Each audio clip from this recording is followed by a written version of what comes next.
Hey everyone, my name is Mohammed Asadullah, and you're listening to the Freelance Canada podcast. Today, more Canadians than ever are starting a freelance business and earning their financial freedom in the process. On this show, I interview Canadian freelancers and industry experts about the latest trends, ideas, and strategies that can help you accelerate the growth of your business. If you've been enjoying the show, please do me a favor and leave a 5-star review on Apple Podcasts. On the show today, I'm going to talk to Jordan Behan. Jordan is a creator of the Lean Marketing Playbook for Software as a Service, a program that helps early-stage software companies kickstart their growth with content marketing. In this episode, Jordan and I talk about how Canadian freelancers can generate consistent monthly income with a retainer model. So let's get to it. Perhaps we get started by learning what is it that you do as a freelancer. Well, I do marketing strategy, content, and automation for business-to-business software startups. And each one of those qualifiers is very important. I have a very specific specialty, and I think that sort of sets up the rest of our conversation as well, that, it's not an accident that I do a very specific thing. You mentioned automation. What is automation doing in content? When I say automation, I'm referring to marketing automation software and things like automated emails, both outbound and inbound. How an inbound lead, for example, might be lead scored or moved from one list to another within a customer relationship management software. It's sort of the early stages of building marketing infrastructure for those clients who are making the jump from a DIY, maybe spreadsheet model for contacts and leveling up to the point where they need to keep better track of the people in their database and market to them with some amount of purpose. Mm-hmm. Right now, I think the buzz term that I use is account-based marketing, understanding your customer first and preparing assets and a narrative that speaks specifically to them.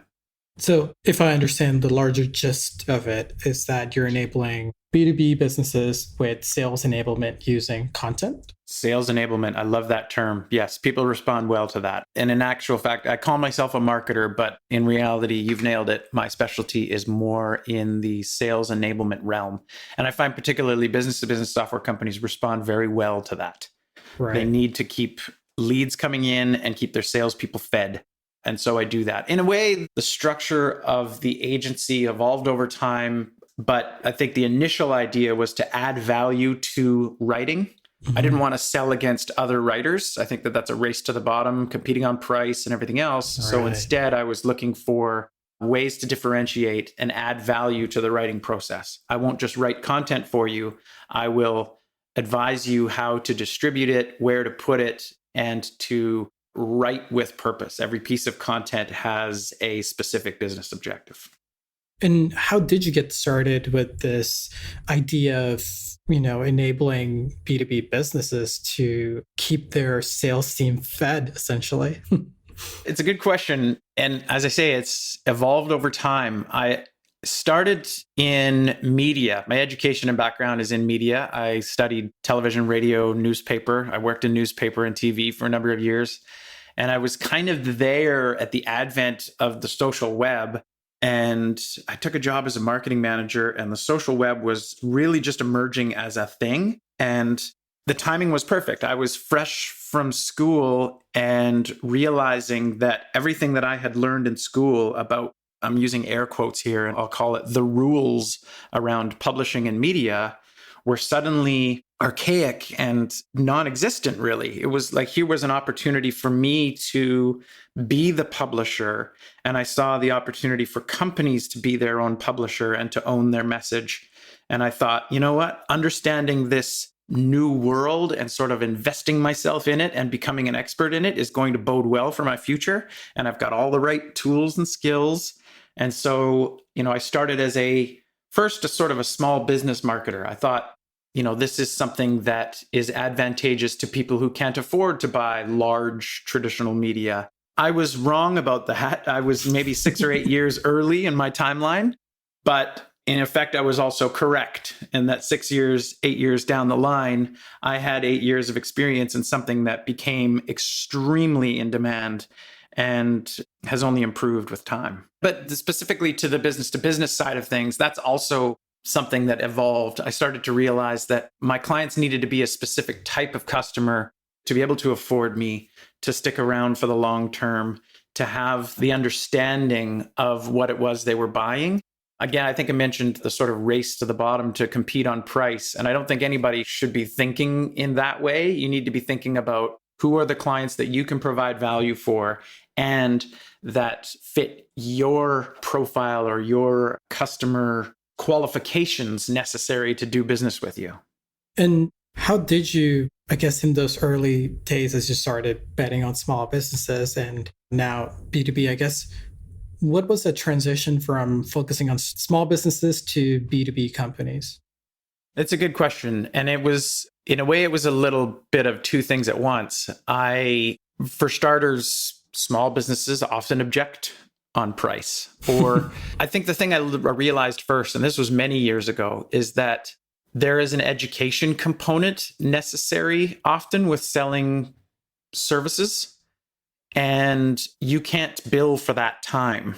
So if you're spending a lot of your time educating your client on the value of what it is that you do or that you offer, you are burning a lot of matches, working towards a hopeful sale with somebody who may one day understand the value of what you're doing, but you're way behind from the start. Whereas if you've positioned yourself with a specific type of client and they already understand the value of what you're doing and you have positioned yourself as a provider of a service that they need, then half of that problem takes care of itself. They need what you have the ability to provide it over the long term, and there is budget there and an understanding that these things take time. And that's a lesson I learned with time. You have to, in a sense, at first I was selling a lot of project work, and I realized that I was always in sales cycles, especially if they were smaller projects. My success depended upon my ability to, fill my bucket with leads for next month's or next quarter's, pipeline. And it was just a lot of work and a lot of effort that was invested in a lot of cases, projects that never happened, or when they did happen, they went away. And then my cash flow has, dropped out of the sky again. So realizing that a retainer model, to go into specifics, I used to sell content strategy. So I would help a company establish their brand, their voice.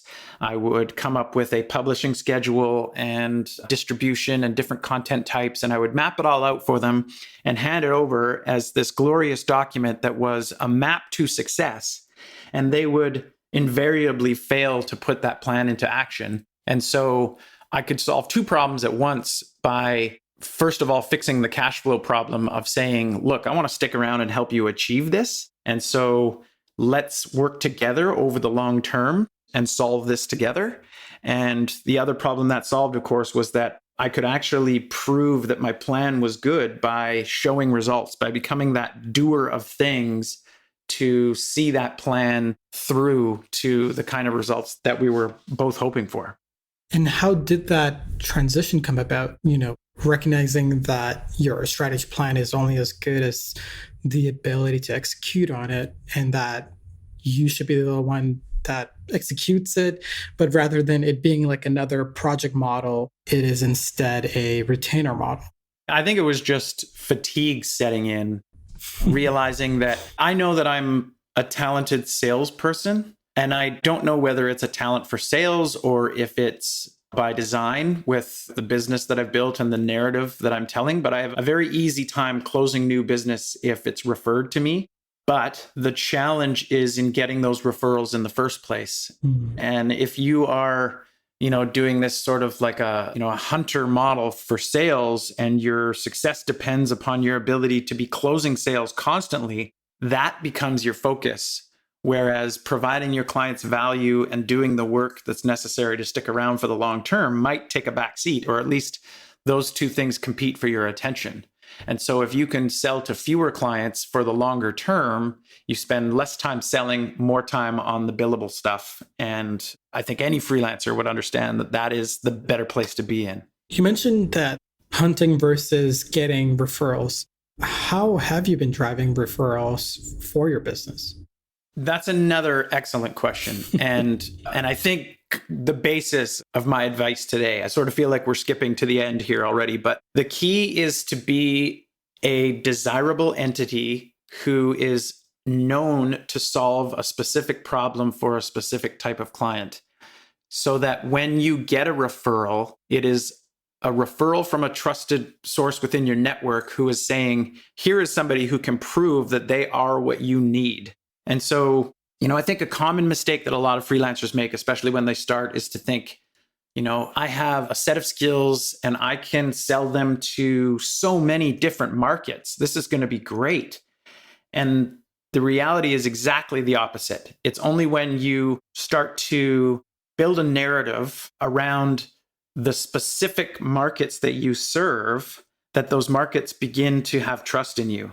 Mm-hmm. So in the context of, say, a new freelancer who's starting out, let's say, as a graphic designer, and they think, well, I can do logos or websites for just about anybody. It's next to impossible to refer that person and say, well, this is the expert that you want, because they're not an expert, really. Maybe they are an expert in logo design, but it's only when they can prove, for example, that they have traction designing logos for a specific market. And I invented one as an extreme example. But if you say, I sell design services to everyone, to small businesses, I don't think that's at all desirable. And I think you're going to end up competing against 50 other agencies who say that they can say the same thing. You're competing against people on Fiverr who will do it for $5. Whereas if you say, I build identities for vegan restaurants in San Francisco specifically, now suddenly every vegan restaurant in San Francisco wants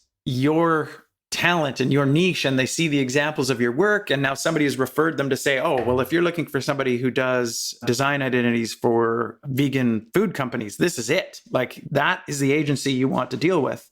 And now suddenly that agency isn't selling against anybody else. They're not competing. They become the desired entity, and a client wants to stick around for the long term.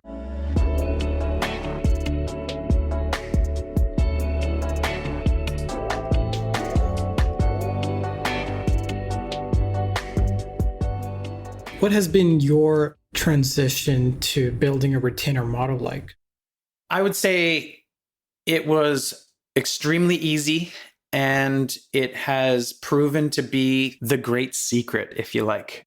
I came to the realization, I made a change within my business. It was a matter of adding a paragraph to every proposal to say, here are the follow-on services that I intend to offer based on what I believe your budget and resources are and what I think I can deliver on. And now every plan that I create for a client is created through that lens. What can I actually deliver on and take them towards that level of success that we both want for this client or this brand with the resources that they have? And when I say resources, I mean the budget that they're willing to pay me on a monthly basis in order to do this work for them.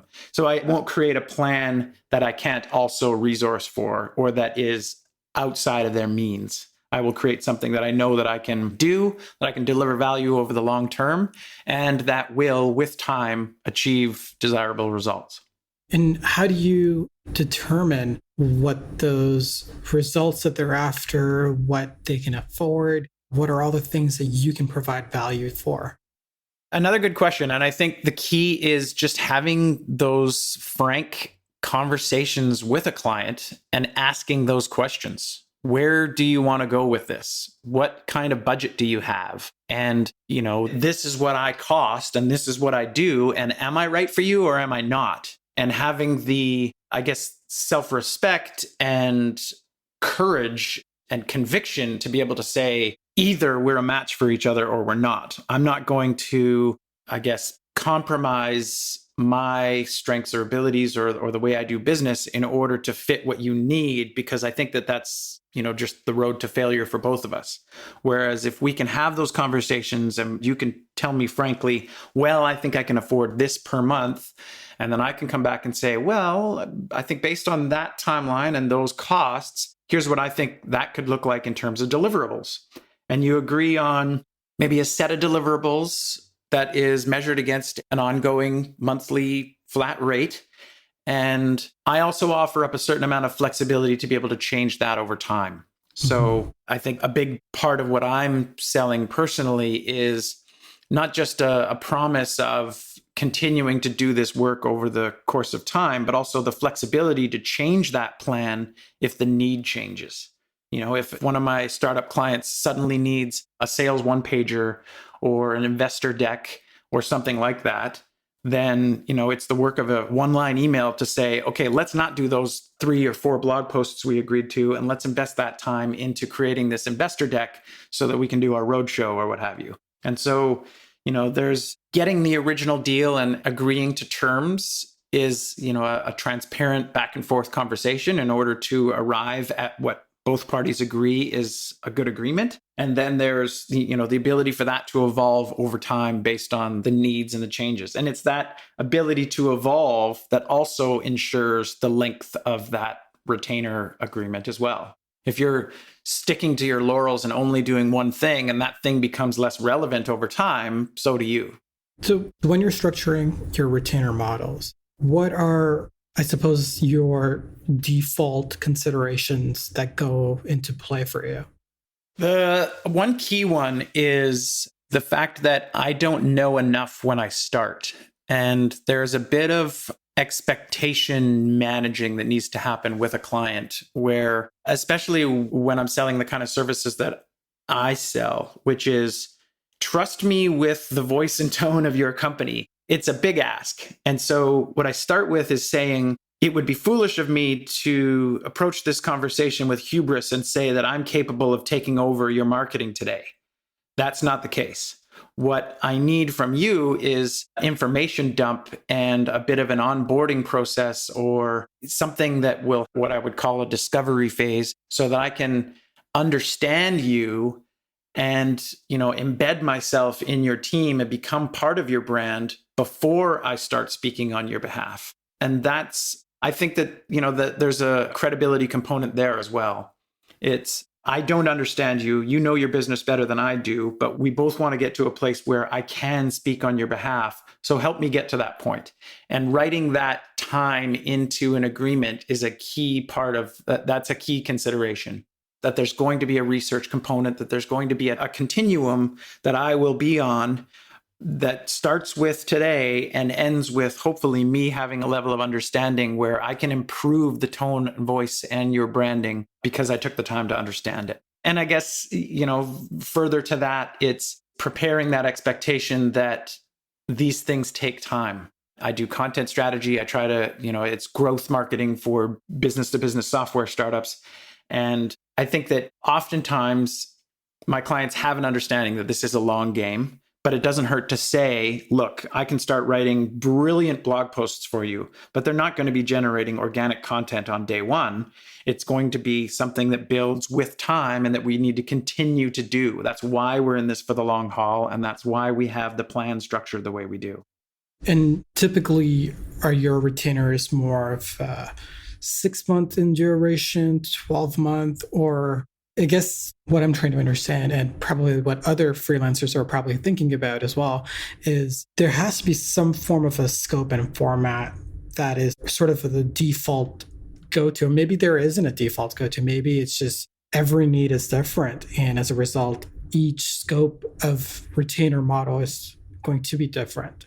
Yeah, I approach every new engagement with 2 general assumptions. One is that the contract term will be indefinite. And that can make a lot of clients a little skittish. Like, well, I'm agreeing to pay you until the end of time. If somebody wants to set an end date to an agreement, that's not something that I would object to. I'm comfortable with that.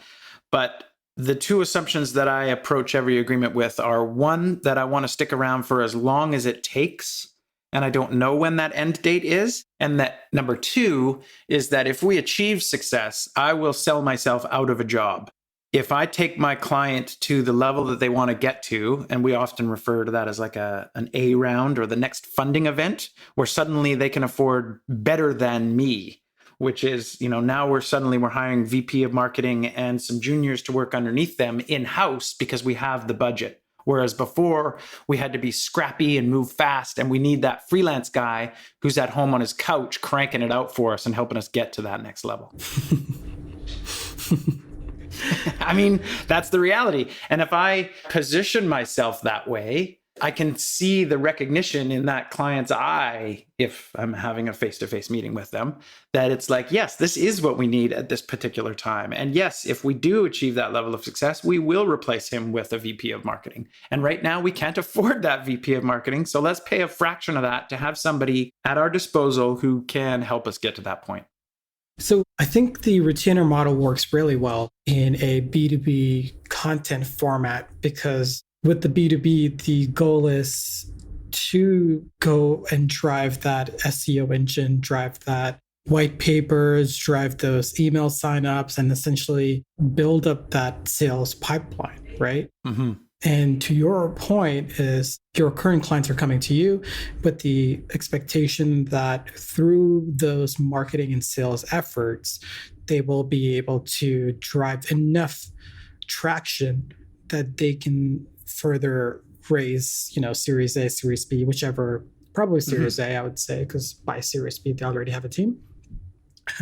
But at least be able to then go and raise that Series A. So that, I think, makes a lot of sense. And if anything, to many people that are listening to this, find what you can provide to B2B companies, because that could be a good business, whether it's content, whether it's emails, whether it's even design or product support, whichever have you, I suppose. Mm-hmm. What about people where that B2B mindset isn't there? So for example, if somebody's a photographer or a podcaster in this example, what could be certain considerations there for them where maybe the retainer model either doesn't exist or they have to rethink how a retainer model could exist?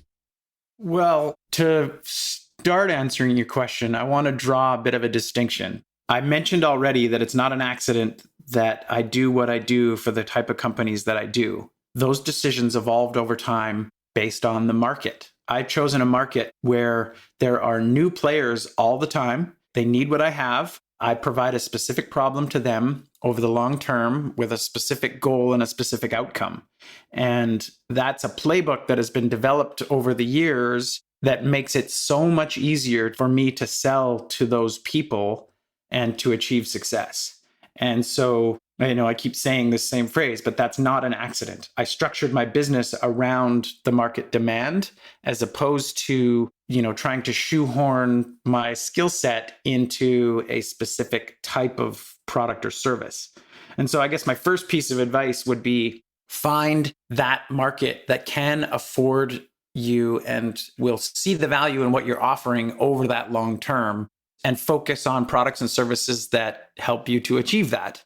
Which is a bit of a cop-out answer, but at the same time, I think it's paramount. Like, it is by design that I've built the business that I have, and it's based on not wanting to be constantly selling to people who don't see my value or who can't afford my services. I don't want to pick on any market, but when I first started as a quote-unquote small business marketing consultant in my first attempt at starting my business, I sold to real estate agents. And the reason was because I saw real estate agents all have their own budget, they make their own marketing decisions, and they need to be scrappy and to be able to do things for a lower budget and maybe operate under the radar of, you'll see them buying maybe bus ads and bus benches and stuff like that. But for the most part, it's, I saw social media as an opportunity for those types of freelancers and entrepreneurs to benefit. And I was right.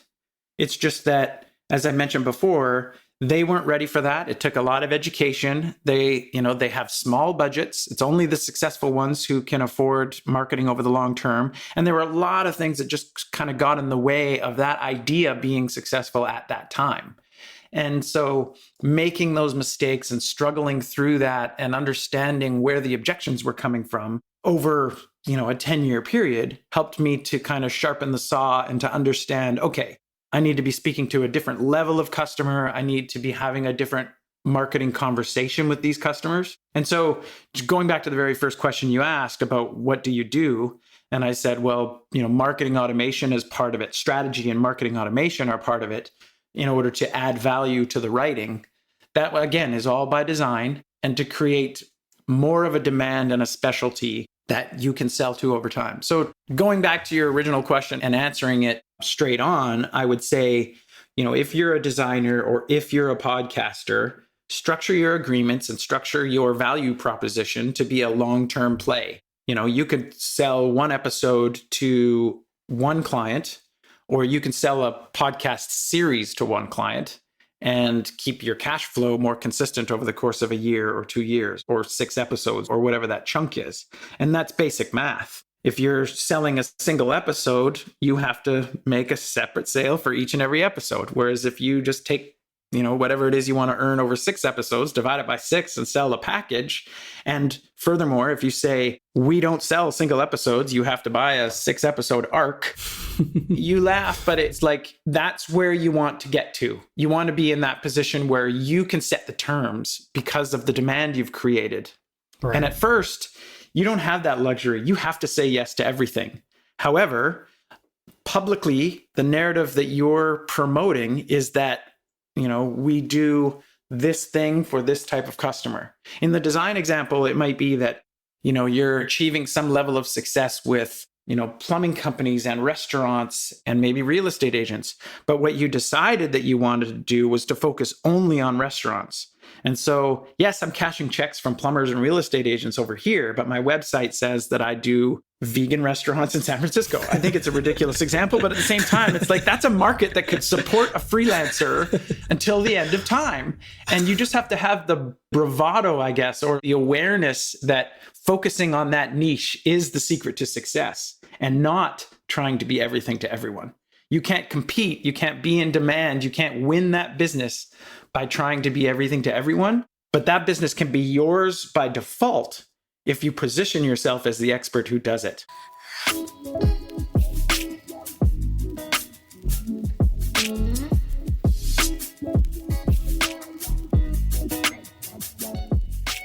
You finally said the word, which is positioning.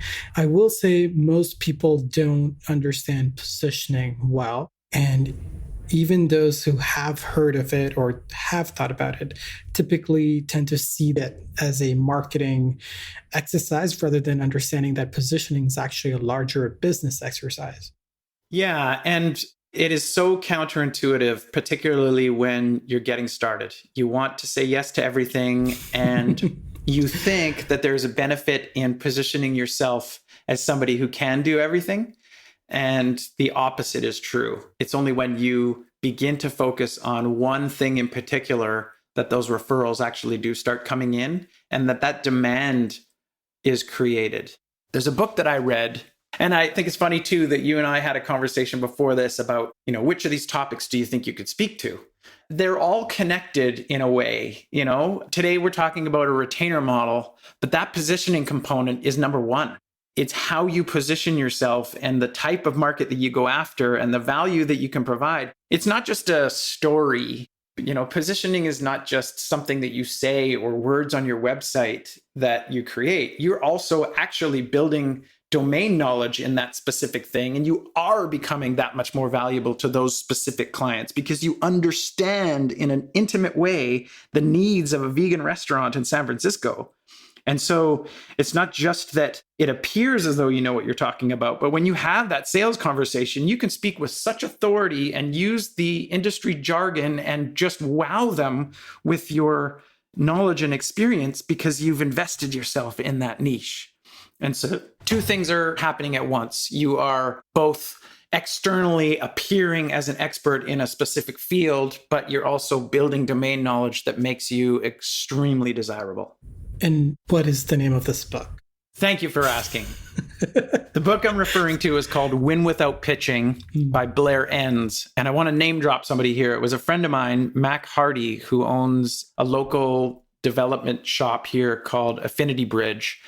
and he loaned me his copy. And actually, Mac is a living example of what that looks like. Affinity Bridge is a web development agency, and they focus almost specifically on nonprofits, government agencies, and cause-based work that aligns with their values. And that's a business that Mac was able to build following this playbook of focus on the specific area where you can make a difference, tell a specific story, and you will be in demand as a result. And I think that book was transformative for me. And I now have my own hardcover copy that I loan to clients and friends all the time. And I think the key takeaway of it is, again, going back to that designer example of I can sell you a logo for X price, but the guy over here on Fiverr has, 900 examples of the ones that he did last week for $7. And so how are you selling against him? The book, the manifesto, I guess, contained within that book will teach you how to position yourself, how to take yourself seriously, how to have those uncomfortable money conversations that we talked about. I know that a lot of people probably get hung up on that. And, reading a chapter about how to take back that power and to turn that into your moment as opposed to something that you're trying to avoid, the perspective change there is worth so much to me that I can't even begin to describe it. Like, I would measure the value of that book to me in hundreds of thousands of dollars. Wow. And I'm not overstating this, because in the time since I read it, I have made hundreds of thousands of dollars that I would not have earned had I not read it. It puts a playbook in front of you that you can follow that will allow you to take yourself seriously, position yourself properly, ask for the cash, become an in-demand entity, become that draw, that inbound draw of expertise. The book is written for designers, and I'm not a designer, but it was all of the analogies transfer straight across. And the basic message is, you can give away free logo designs competing for the chance to get paid to do the work, but you've already, you've given away everything which is important to you. You've given away all of your value already. It's too late for you now to ask for that value in return. You've undersold yourself. I think I'm doing a terrible job of explaining this, but the basic message is don't give away, especially your expertise, for free. Don't, again, the title is Win Without Pitching. And it's this idea of, if you're just submitting proposals based on an RFP and you're competing on price, you've already lost. Even if you win, you've lost because you're making less than you should. And you're competing for things where that person who's issued the RFP holds all the power. Now, the example that I talked about with Affinity Bridge, sure, they respond to RFPs, but they're at the top of the stack because they've already dealt with probably that client or agency or, the 10 other nonprofits just like them, and they want the same level of service, right? So that, again, it all comes back to positioning, understanding your position, and selling from a place of where I have value and what I do is important to you. And you can quickly sniff out the clients that don't see that, and you can move on to the next because you've created that demand. I'm quiet because I just there's a lot there. So that's fair. That's fair. I tend to talk. And I tend to listen, so this works great. I think what you touched on is really helpful and very important to say is that positioning yourself well can lead to better business opportunities, a more sustainable business, and even to our larger discussion is that how do you turn the switch on to a retainer model is to ensure you're not just selling yourself short on just that first engagement, but rather looking to build a larger relationship, which we also got back into is also going to help with the referral models and get people to come to you rather than having to go look out for them. Mm-hmm. There is a key component there of structuring your service offering to be a retainer-based model. So now we're going right back to, I think, the second question that you asked. But it is imperative that you devise a system of deliverables or some way of attaching value over the long term to that retainer. It's not just simply a matter of being an expert or somebody who's in demand. You actually have to prove it, right? You have to walk the walk. And so whether you're a podcaster or designer or content creator or consultant, it's figuring out and I want to call it a product, not even a service, but a product that can be billed over the long term. Monthly is lovely for that. I bill all of my clients monthly. I think as well, if we're speaking logistics, I use automated invoice software where the invoice arrives on the agreed upon date every month and I don't have to think about it. And that invoice software is the bad guy. I don't have to apologize. I don't have to frame it a certain way. It arrives in your inbox, and the best examples, the client just sets auto pay and the money arrives in my checking account without ever any of us having to take any action. There is magic in that. Every time somebody signs up to auto pay my invoices, some small part of me says, okay, I have to pay that 3% to the credit card company. That's not great. And at the end of the year, that number adds up to thousands of dollars in credit card fees. But the number next to it makes it all worth it. I will say is that 3% you can write off, okay? A lot of people don't remember this. Don't worry, all of my banking expenses are written off. And I mean, that's a whole separate interview, but the advantages of being a home-based freelancer are many. Yes, 100%. Well, Jordan, I've clearly learned a lot here and have enjoyed our discussion. I'd love to know, what advice do you have for Canadian freelancers? I would say number one is read that book, Win Without Pitching, if you have access to it. In Canada here, it's really expensive to buy, but they do offer free podcasts and things like that. And so I suppose my key piece of advice is to invest in yourself and in your business over the long term in ways like that. Understand, I guess, that you are on a continuum from saying yes to everything that comes your way and hopefully getting to that point where you can say no to the things you don't want to do, because it's when you reach that point that you know that you've achieved some level of success. Awesome. As we wrap up, I'd love to know where people can find out more about you and your work online. I can be found on LinkedIn. It's funny because I'm like the plumber with the leaky toilet. I'm a marketing consultant who sells marketing and who does very little marketing. But LinkedIn is where my network is. That's where the value is, where the distribution is. And so check me out on LinkedIn. By all means, add me, ask a question. I think that's where the action is. Amazing. Well, Jordan, thank you so much for this opportunity to learn from you. Well, I've enjoyed speaking to you today. That's for sure.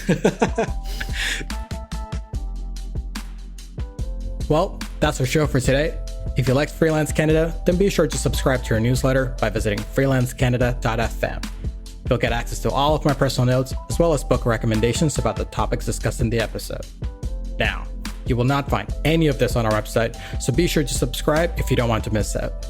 As with most podcasts, you can listen to every episode through Apple Podcasts or wherever you get your podcasts. It would mean a lot if you could leave us a 5-star review. It would mean even more if you shared our podcast with another freelancer so it can help them in their journey too. Finally, if you're tired of leaving money on the table because you don't know which of your expenses you can write off, then sign up for Benji. You can start your 90-day free trial by visiting betterwithbenji.com, because freelance life is better with Benji. Thanks for listening.